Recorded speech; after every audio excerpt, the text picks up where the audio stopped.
मुझे तुम्हारी बदगुमानी की वजह समझ में नहीं आ रही है। रियली? बहुत सादा हैं आप, बहुत मासूम हैं आप।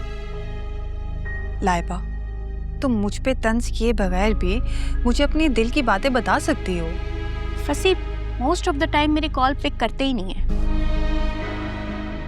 और ये तो बहुत ही इम्पॉसिबल सी बात है कि पहले रिंग पे मेरी कॉल पिक कर ली जाए।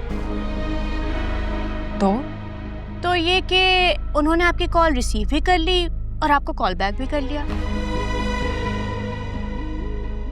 शायद आप दोनों की नई नई दोस्ती का असर है। कोई भी ताल्लुक वन साइडेड हो तो वो वेस्ट ऑफ टाइम होता है, और फसी ने जो कुछ भी कहा है मैं उन बातों को नहीं मानती। लाइबा, मैं बहुत सिलेक्टिव हूँ, मैं हर किसी को अपना दोस्त नहीं बनाती। तो आपने इस बात से डिनाई भी तो नहीं किया था। वो तो आपसे बहुत बेतकल्लुफी से बात कर रहे थे। उसकी यही बातें तो मुझे नापसंद है कि वो रिश्तों में लिहाज नहीं रखता, जो दिल चाहता है बोल देता है मुंह पर। और देखो, तुम्हारे कहने पर ही मैं फसी से मिली थी, वरना उससे बात करने में मैं बहुत एहतियात करती हूँ। तो ये सब कुछ हुआ भी तो आपकी वजह से ही है ना। केयरिंग बिहेवियर था उनका, ना ख्याल रखते थे वो मेरा। अगर उसे तुम्हारा जरा सा भी ख्याल होता ना, तो जरून से लड़ाई करने पर वो तुमसे अपना रिश्ता ना तोड़ता, तुम्हें तकलीफ ना देता। आप सबने इल्जाम लगाया था फसी पर। कौन ये बात बर्दाश्त करता है कि उस पर उल्टे सीधे इल्जाम लगाए जाएं? तुम मुझ पे भी तो इल्जाम लगा रही हो ना। मैं क्या इल्जाम लगा रही हूँ? लाइबा, खुद को इतना भी बेबस मत करो। तुम ऑलरेडी अपनी सेल्फ रिस्पेक्ट पे बहुत कंप्रोमाइज कर चुकी हो। मेरी सिंसियरिटी को जज मत करो। अब क्या हुआ है? कुछ नहीं। तो फिर तुम दोनों की किस बात पे बहस हो रही थी? नो व्हाट मॉम, मुझे लगता है ये चाहती ही नहीं कि मेरी शादी फसी से हो। अब क्या किया उसने? ये तो आप भाभी से ही पूछें, कोशिश तो वो यही कर रही हैं।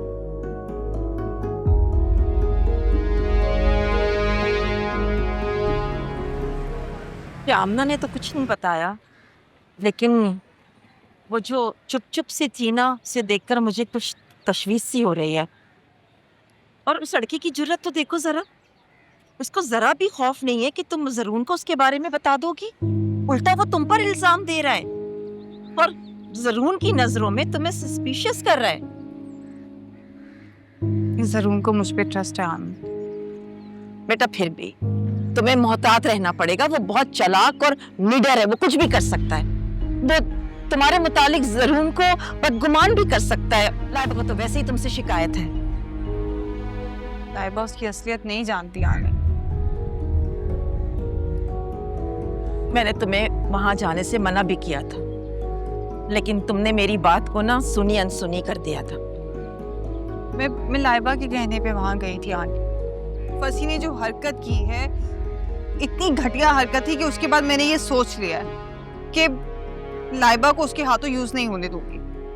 आनी, लाइबा बहुत मासूम फीलिंग्स हैं उसकी, और मैं अच्छी तरह जानती हूँ कि फसी उसे एक्सप्लॉइट कर रहा है, और मैं ये भी जानती हूँ कि वो लाइबा के थ्रू मुझसे बदला लेना चाहता है। ऑफ कोर्स लाइबा की फिक्र मुझे भी है बेटा। सारी मेरी गलती है आने। काश मैंने वक्त पे स्टैंड ले लिया होता तो आज इन दोनों का रिश्ता न तय होता।